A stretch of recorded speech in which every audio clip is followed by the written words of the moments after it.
So, what's up, guys? Um, this video is gonna be about. Let me just say this much. I'm gonna do a video on Errol Spence versus Porter. So it's gonna be a good fight, even though I have my own opinions about this fight and how this is gonna turn out. Even I think it's gonna be a one-sided show, but we're gonna get to it as we keep talking about it. At first, when this fight was I was thinking about it happening eventually in the future. Like this was like a couple of years ago. I thought Porter was gonna give the works to fucking Errol Spence. Realistically, I mean, I thought Porter had all the tools required to get even a W off of Errol Spence. I mean, I think this was like even before the Kell Brook fight. After the Kell Brook fight, I was pretty certain that Errol Spence will win, but very difficult. Maybe a round or two, close fight kind of win. But after watching Errol go toe to toe with Mikey Garcia, that a lot of motherfuckers thought, he's just ain't strong enough. He's too small. You don't got the reach. He ain't gonna be able to even last 12 rounds with Errol Spence. The level of skill set that I saw, I mean, the improvement that I saw in Errol Spence, and I thought they're saying that that was always there. But I don't think that it was sure as hell wasn't always there. I can tell you that much. You could see that from the Campo fight. You could see that from a bunch of it. Now, Campo fight didn't last too long to tell much, but you can see it in the Brook fight. There's a bunch of other fights you can even see, like, oh, it's because he was trying to knock him out. Knock out all his opposition by hitting the body, not caring what happens to his face. I doubt that shit, man. I do believe that Errol has improved greatly, and he even says with his own mouth that he wanted to prove that he got boxing skills. So he put on a boxing clinic on Mikey Garcia, but yet he still couldn't stop him because Mikey Garcia was strong enough to take the blows of Errol, even the most toughest and most devastating ones. That, guess what? Kell Brook couldn't.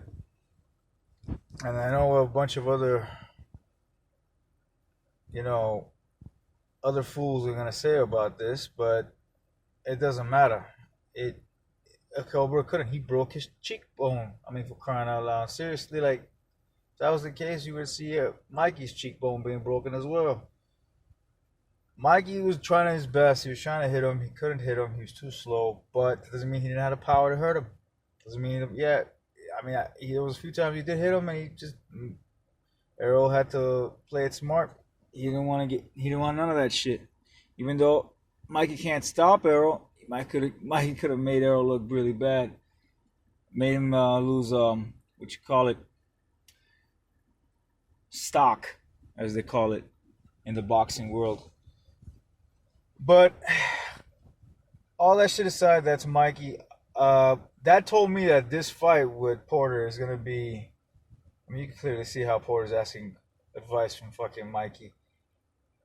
It's gonna be a one-sided affair. I could only see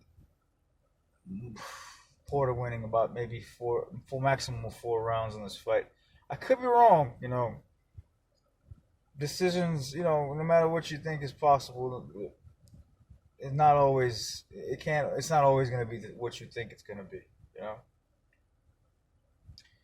So, but the way I look at it, the reach advantage, I've mentioned this before, the reach advantage that Errol has, and Porter lacks the reach, and I can even probably say the strength advantage is all there. I think the willpower is greater too. If you have to mention who has the greater will to win, Errol Spence has the greater will to win. If you had to mention who has the better boxing skills, Errol Spence got the better boxing skills. physical attributes. Errol Spence got the physical attributes. Strength. Errol Spence. I mean, is there a critique where you can judge one fighter that Porter is better at? I mean, I don't think so. Even the style that Porter fights, Errol's better at. I mean, if he Errol does the way he does, like a football player, Errol's gonna do better. I mean, this is like I feel like this is a mismatch. I mean, you can see that with the Ugas fight when Ugas was fighting Porter. Ah, man, I haven't really scored that fight.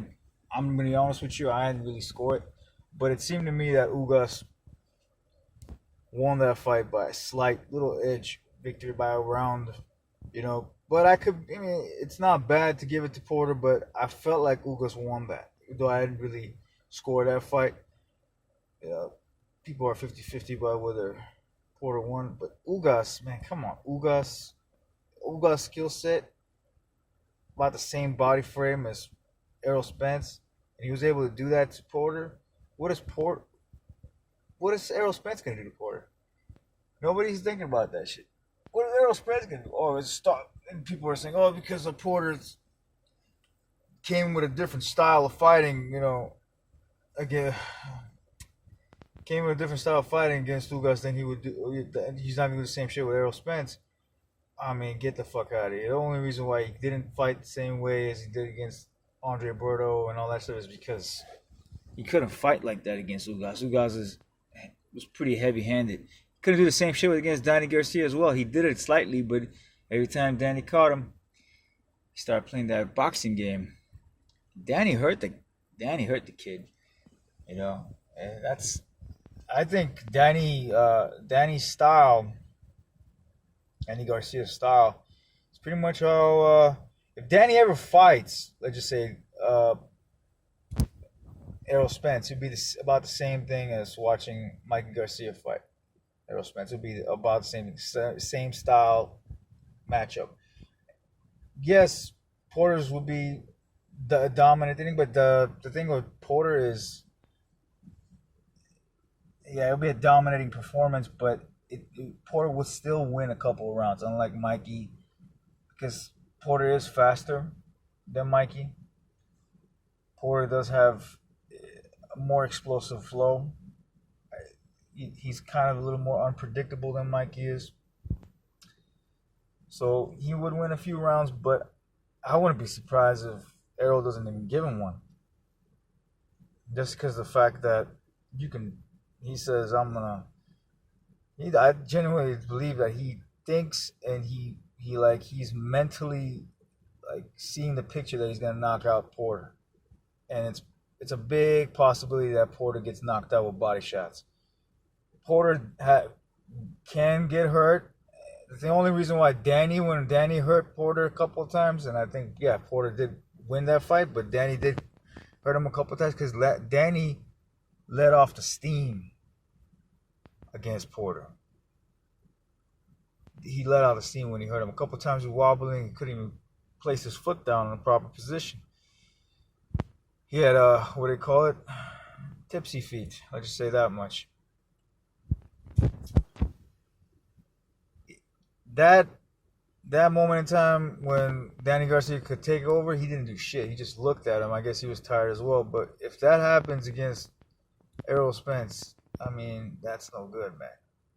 I mean, I could still see Porter making it an ugly fight, trying to grab hold when he's hurt, but man, it's good. I just don't see him surviving in those conditions against Errol Spence because Errol's gonna bring it.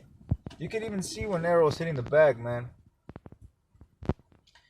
You can see it when Errol's hitting the bag. He's consistent with his punches. Watch how not just Mikey, watch how fucking Porter hits the bags. Watch how the consistency level that Errol brings. That's what kind of broke down Kell Brook if you watch it. Because skill set wise, I think Kell Brook had the better skill set. It's just the consistency that maybe the steroids as well, if you want to bring that into the occasion. You know what I mean? That gives him the consistency that he has is what broke down Kell Brook.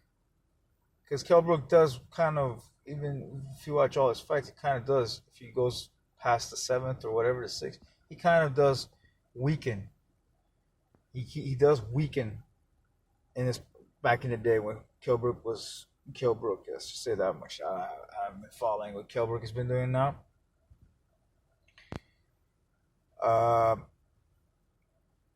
Yeah, pretty much. It's consistency, and that consistency is probably gonna either, who knows, maybe Porter survives through that, maybe gets stopped. There are people who believe that he's probably gonna get stopped. I'm not entirely sure about him getting stopped. I would probably lean towards more decision, but I won't be surprised if he stops him, or beats him for 12 rounds straight. Let's just say that would be one of those. Those are the far-fetched ones. The 12 rounds with no losses in each round type of deal for Errol. But I'm leaning towards decision, maximum wins, 3 to 4 rounds for Porter. More of a very dominant, possibly a knockdown from Errol as well. Be a knockdown where Porter has to dig in deep to survive type of deal. This is a mismatch, a big time mismatch. It's gonna be pretty evident once they fight. But it could be wrong. As I said, it could be wrong. It's not always the case. All that shit aside, yeah, that's Errol and Porter for you in a nutshell. I was gonna say, oh yeah, I forgot to mention reflex-wise as well. Reflexes, I think he still tops him at that area as well. The reaction time, the timing. Porter got some good timing, not that great. Defensively, still beats Porter. There's like jab wise. I mean, you can name so many things that every single aspect, there is not one that you can mention that Porter is better at than Errol. I think what Porter's trying to do, he's trying to build in some false confidence about himself. And I like Porter, man. I just don't like bashing on the guy, but I do really like Porter. I'm a big fan of Porter. Always have been of his fighting. I don't care what people say. It's an ugly style. It's ugly style. It ain't like Andre Ward's, I can tell you that much. But,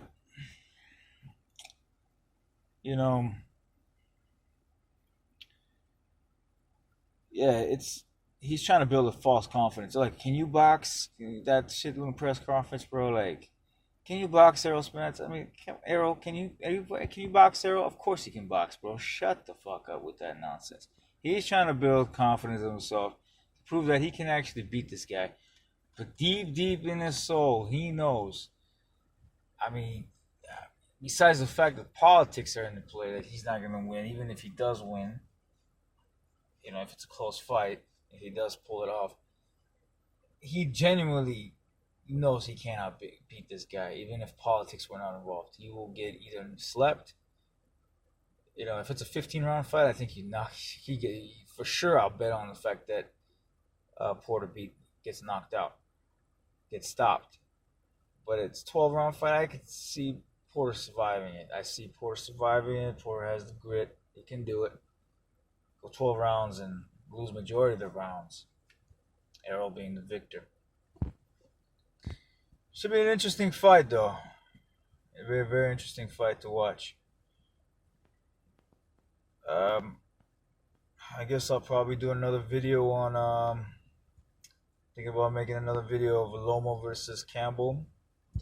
What happened in the fight? I think you guys got a lot of that shit wrong. A lot of these guys are saying, "Oh, it was a close fight, Campbell, valiant effort." Yeah, it was valiant effort, but I mean, it was not close. It was not close. I guess what did he say? It was, yeah, he's exposed or something like that. Lomo was exposed. There was no explosion just because guy says. Anyways, it's a different topic. Well, I'll talk about that next time. All right, guys, I'm out.